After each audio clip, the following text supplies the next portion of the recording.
현장에서 잡히는 경우에도 구치소에서 하루 정도 갇혀 있다가 나오는 경우가 되게 많대요. 그러니까 오후에 체포하면 그냥 저녁쯤에 그냥 풀어준대요. 안녕하세요. 하나 언니입니다. 평소보다 업로드가 좀 늦었죠? 이게 어떻게 된 거냐면, 제가 원래 주말에 편집해서 올리려고 했는데, 저희가 주말에 이번에 가족 모임이 있었어요. 그래서 그 가족들과 짧은 1박 2일 로테르담 여행 이런 거 하느냐고 좀 업로드가 늦었습니다. 기다리셨던 분들 죄송합니다. 늦어서. 오늘은 그 소매치기 관련 영상으로 준비한 마지막 영상입니다. 실은 앞에 두 영상이 이걸 만들기 위한 빌드업이었다거나 좀 할까요? 아마 나중에 또 다른 얘기가 생기면 또 만들지 않을까 싶긴 한데, 일단 오늘 그러니까 이번에 좀 하려고 했던 영상은 이걸로 마무리할 수 있을 것 같아요. 원래는 이 이야기를 포르투 여행 가기 전에 찍을까 했었어요. 근데 이게 모르잖아요. 근데 내가 이 포르투 반달 살기 하는 동안에 혹시라도 소매치기를 당하면 19년 해외 생활하면서 소매치기 한 번도 안 당했어요 라는 영상을 찍을 수가 없잖아요. 근데 다행히 운이 좋게도 이번 포르투 반달 살기 하는 동안은 소매치기를 당하지 않았고, 뭐 소매치기를 만나지도 않았는데, 근데 이걸 운만이라고 좀 설명하기 어려운 이유는 제가 그 여행을 가 있는 동안 토마스랑 둘이 항상 같이 다녔기 때문에 이게 약간 토마스 쉴드를 전개했을지도 모르는 일 아닌가? 그런 마음이 좀 있긴 하거든요. 그러니까 아무래도 토마스가 옆에 있으면 토마스가 내국인 같아 보여서인지 내가 타깃이 되는 확률이 좀 현저하게 낮아지긴 하거든요. 이게 또 너무나도 웃긴 게, 토마스는 유럽 어딜 가나 내국인 취급을 받아요. 이걸 또 시작하면 또 유럽 특유의 백인만 진정한 시민 취급해주는 현상을 또 설명해야 되는데, 이거는 약간 인종차별과 관련된 그런 토픽이므로 나중에 다시 한번 이야기를 해보도록 할게요.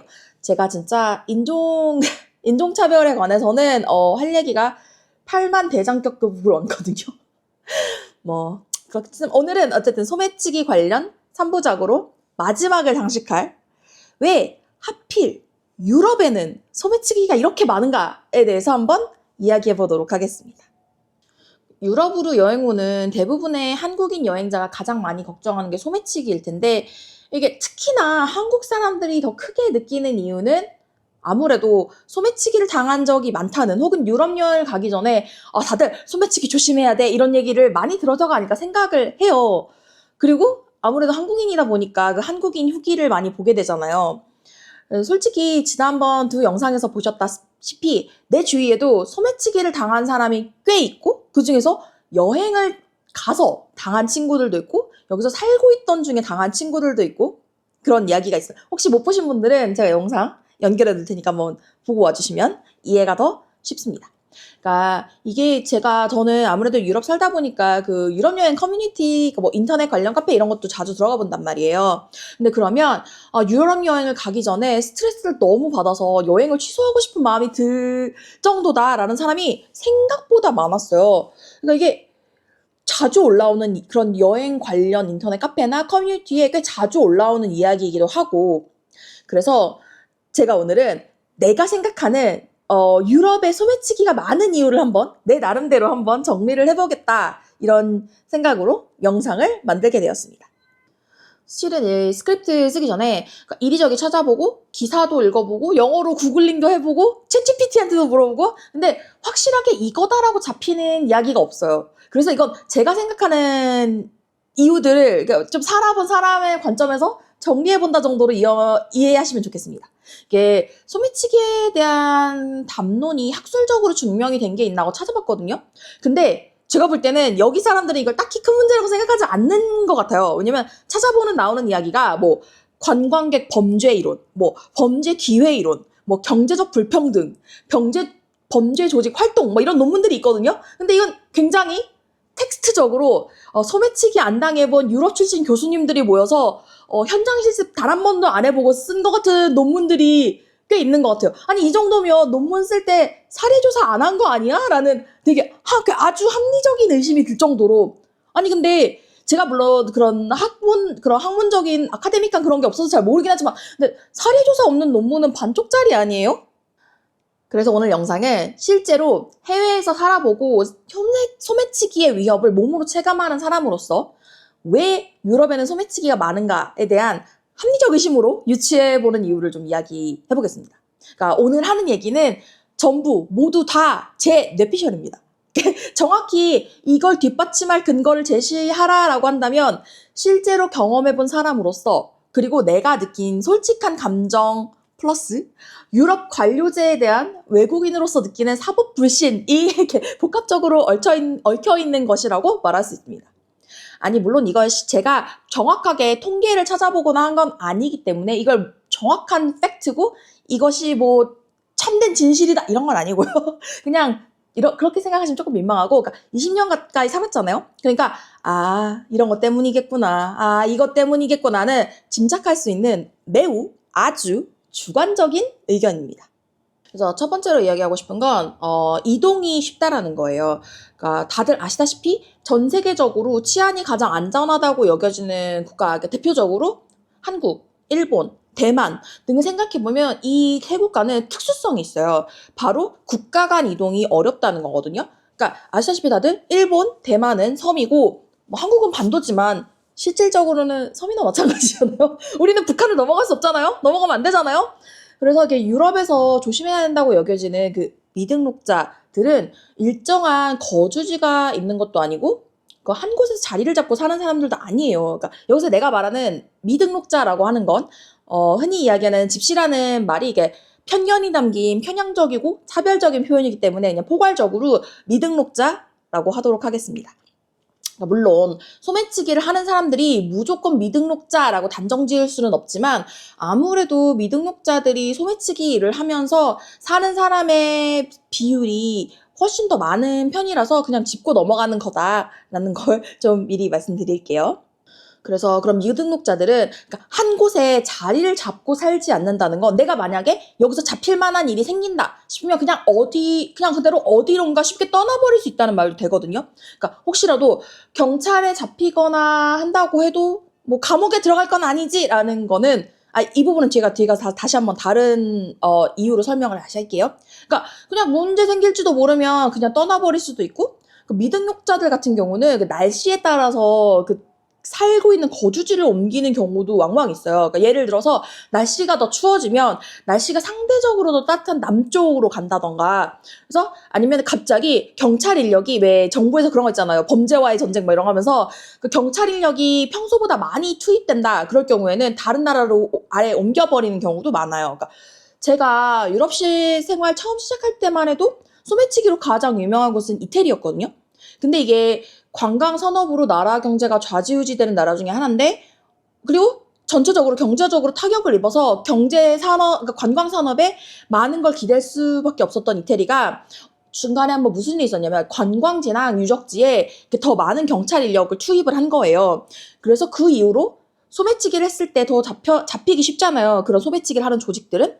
그래서 이때 한 번 막 이동을 많이 했었는데 그 이후로 타깃이 됐던 도시 중에 하나가 파리거든요. 그래서 그 이후로는 파리의 소매치기가 판치는 소시가 되었다. 소매치기가 엄청 많이 늘었다 하는 이야기를 좀 많이 듣게 됐었어요. 그 두 번째로 이거는 1번하고 이어지는 건데 국경을 넘나들기 쉽다는 거거든요. 이게 다들 아시다시피 EU 내에서는 국가 간 이동이 굉장히 자유로워요.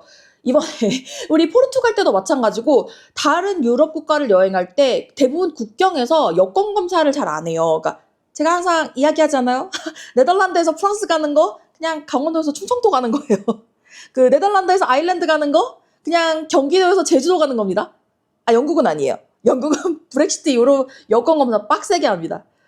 제가 영국 게트윅 공항에서 그 비자 뺏긴 얘기도 있거든요. 그래서 제가 나중에 기회가 되면 얘기해 드릴게요. 그래서 아무튼 이렇게 국경 간의 이동이 쉽다 보니까 소매치기들을 잡기 힘들어지는 이유가 뭐냐면 바로 관할권 문제입니다. 제가 말했듯이 뭐 강원도에서 충청도 가고 뭐 서울에서 경기도에서 제주도 가고 그런 거긴 하지만, 근데 이게 EU라서 서로 긴밀하게 연결되어 있는 건 맞아요. 하지만 이게 사법권이 얽힐 경우에는 서로 공조수사를 하는 게 아니라면 사법 관할권이 분리되거든요. 그러니까 예컨대 암스테르담에서 어떤 소매치기를 한 다음에 그대로 그 기차를 타고 국경을 맞대고 있는 벨기에로 넘어가 버린다? 그럴 경우에는 이 소매치기를 잡기 위해서 국가 간의 공조수사를 하면서 관할권을 조정하고 해야 되는데 아니 솔직히 인터폴 적색 수배로 잡아야 되는 범죄자도 너무 많아서 주요 범죄자가 아니면 순서가 밀리는데 이게 상대적으로 잡범 혹은 뭐 가벼운 경범죄로 여겨지는 소매치기한테 이 정도의 인력을 쏟는다? 니들이 그럴 리가? 약간 이렇게 되는 거죠. 그리고 세 번째로는 일단 피해자가 대부분 외국인이에요.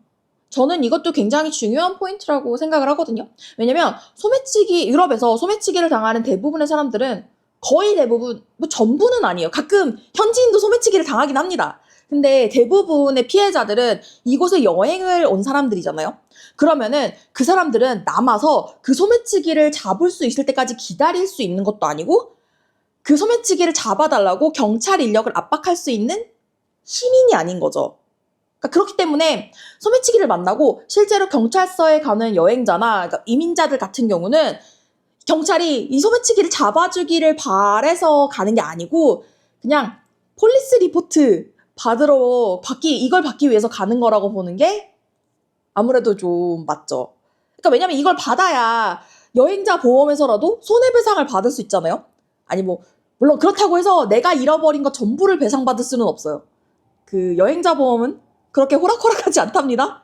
그래서 내가 알기로는 여행자 보험은 제가 알기로는 현금을 잃어버렸을 때는 보상이 거의 없고 이거는 보험마다 약관이 달라요.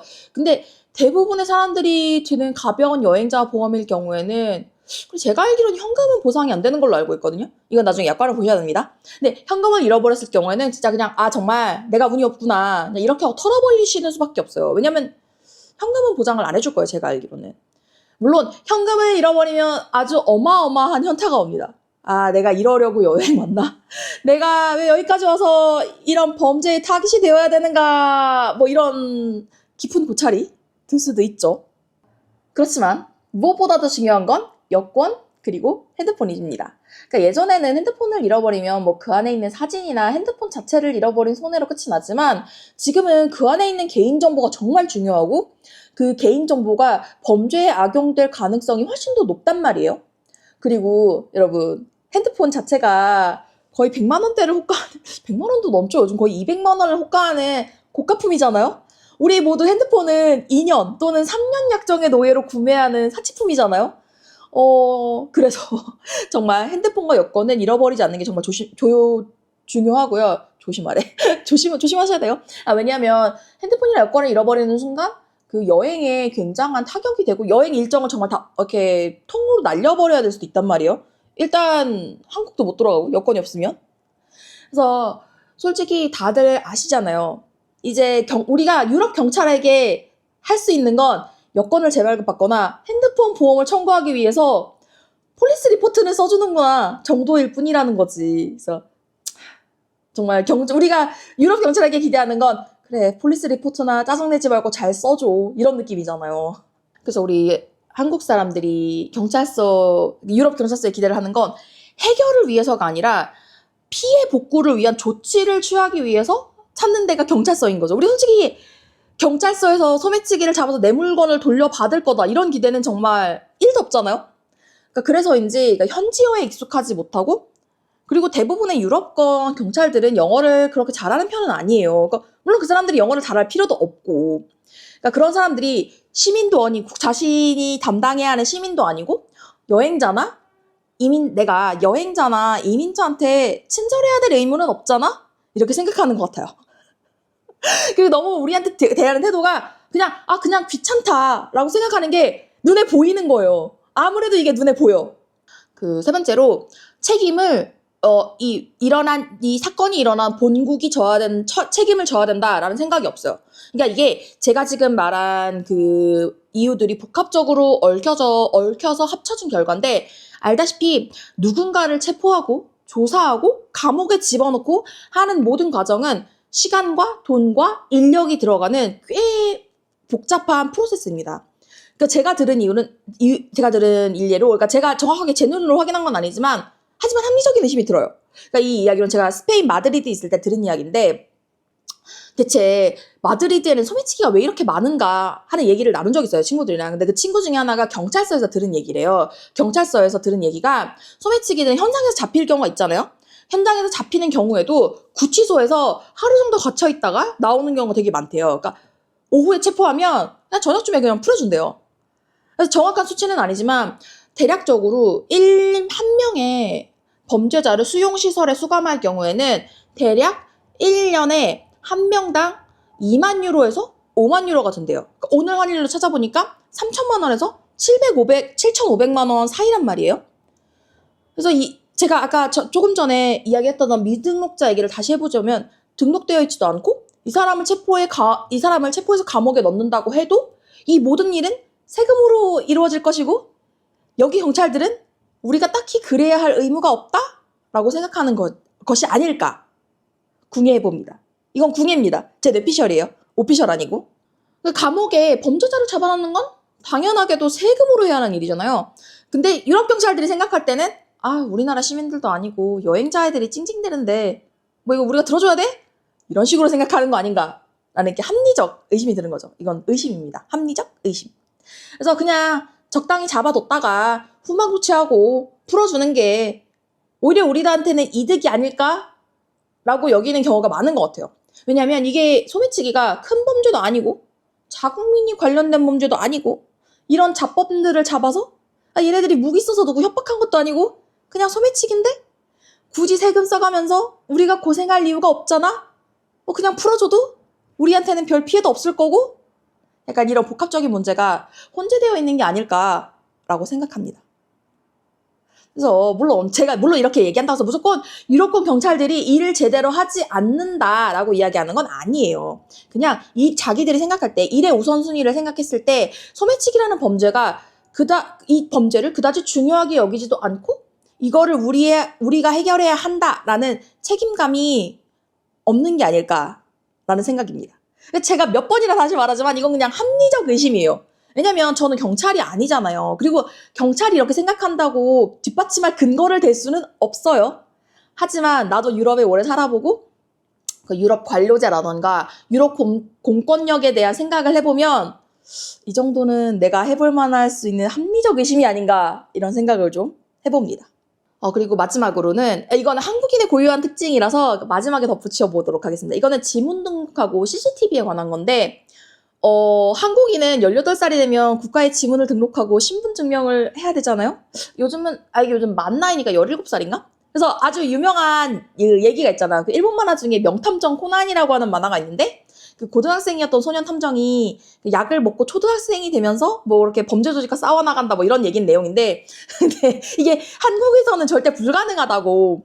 왜냐면 한국은 정말 한국이 되게 특이한 거예요. 한국같이 자국민을 통째로 시스템에 등록시키는 나라는 전 세계적으로 찾아봐도 매우 드문 케이스입니다. 그러니까 한국 사람들이야 이게 일반 상식이잖아요. 우리는 너무 일반 상식이라 당연하게 여겨지는데 유럽은 이게 일반 상식이 아니에요. 혹시 여러분 미드 중에 CSI라고 보셨어요? 거기서 보면은 가끔 왜 그 범죄 현장을 수사하다가 그 지문이나 쪽지문을 찾았을 때 Integrated Automated Fingerprint Identification System이라고 하나 IPS라는 시스템에 찾아봐 이렇게 말을 해요. 그래서 유럽이나 미국이나 성인이 되면 당연하게 지문 등록을 하는 게 아니고 그 범죄를 저질렀거나 아니면 보안상의 문제로 그 지문을 등록한 사람들이 있어요. 예를 들어서 뭐 법 집행관인, 뭐 경찰관이나 정부 요원들이나 뭐 군인들이나 뭐 이런 사람들 말고는 지문을 시스템에 등록한다라는 게 그 개인의 자유를 침해하는 일이다라고 생각을 하는 것 같아요. 거기다가 한국처럼 이렇게 다각도로 많은 숫자로 CCTV가 설치된 국가가 많지가 않아요. 그러니까 CCTV 시스템을 가장 먼저 도입한 나라라고 하는 영국이 인구 100명당 약 7대, 미국이 인구 100명당 약 15대, 호주가 인구 100명당 약 4대, 한국은 100명당 약 27대입니다. 그러니까 여기다가 한국 CCTV가 눈에 띄게 고해상도인 것도 한번 생각을 해보면, 왜냐면 영국은 가장 초창기 설치를 했다 그랬잖아요. 그래서 CCTV 화질이 그렇게 좋지 않아요. 근데 그래서 한국 TV는 해상도도 좋고 각도도 되게 변환이 잘 된단 말이에요. 그래서 한국 대부분의 거리에서 범죄를 저지르고 튄다? 이건 불가능합니다. 그래서 한국은 유럽이랑 비교해서 그런 지문 등록이라던가 CCTV 같은 그 시스템이 있기 때문에 유럽이랑 비교해서 소매치기가 현저하게 적지 않나라고 생각을 해봅니다. 왜냐하면 소매치기는 기회범죄거든요. 왜 예전에 그 러시아 소매치기 조직이 한국에 원정 와서 잡힌 일도 있잖아요. 이때도 CCTV로 동선 다 확인해서 그 형사들이 미리 잠복을 했다가 잡는 거 보면 한국은 이런 소매치기 범죄에는 그렇게 적합한 국가가 아닌 거죠. 근데 또 사람들 얘기를 들어보면 자전거는 너무 당연하게 도난을 당한다고 하니까 이것도 약간 좀 기묘한 일이기는 합니다. 그래서 이렇게 제가 생각하는 소매치기가 왜 이렇게 유럽에서 기승을 부리는가에 대해서 좀 얘기를 해봤습니다. 다시 말하지만 제가 말하는 건 절대적인 것도 아니며 객관적인 것도 아니고요. 이건 그냥 주관적으로 제 뇌피셜입니다. 제가 경찰들의 일을 아주 자세하게 알고 있는 것도 아니잖아요. 근데 생각을 해보면 분명히 이렇게나 많은 숫자의 여행자들이 특히나 여행자임이 눈에 띄는 동양인이 타깃이 되고 분명히 많은 여행자가 이것이 문제임을 몇만 번, 몇십만 번을 제기했을 거란 말이에요. 이 문제를 제기했을 거란 말이에요. 근데 또 전혀 나아지지 않는 환경을 생각해보면 아무리 생각해봐도 이런 구조적인 문제가 저변에 깔려있을 거다라는 생각을 지울 수가 없는 거죠. 그러니까 솔직히 딱히 이걸 해결할 의지가 없는 것 같아요. 심지어 경찰이 바로 옆에 있는데도 이 경찰이 도움을 받아서 소매치기를 잡았다라는 이야기는 저는 아직까지 못 들어봤어요. 그래서 저는 솔직히 그런 일이 있으면 뉴스로 뜰 거다라는 거 굳게 믿고 있습니다. 왜냐면 되게 흔한 일이 아니어서 이건 뉴스로 분명히 뜰 거야 라는 생각이 있거든요. 그래서 오늘 이야기는 유럽이 이상하니까 오지 마! 이런 얘기가 아니고요. 다들 소매치기를 많이 걱정하는데 왜 우리는 문제가 있으면 무엇이 이 문제를 일으키는 것인가를 좀 알고 싶어 하잖아요. 그러니까 원인을 알고 싶어 하는데 이게 대체 뭐가 문제인가, 뭐가 문제가 돼서 이게 소매치기가 많은가라는 생각을 하시는 분들이 많을 것 같아서 이 오지랖 넓은 언니가 한번 이렇게 좀 영상을 만들어 봤습니다. 그래서 혹시라도 궁금했던 점이 아주 조금이라도 풀리셨기를 바라며 그래서 오늘 영상도 봐주셔서 감사하고요. 언제나 그렇듯이 구독, 좋아요, 댓글 주시면 여러분이 궁금해하시는 새로운 주제의 영상이 또 올라오지 않을까요? 그래서 그러면 오늘 영상은 여기까지. 다음 영상에서 만나요. 안녕!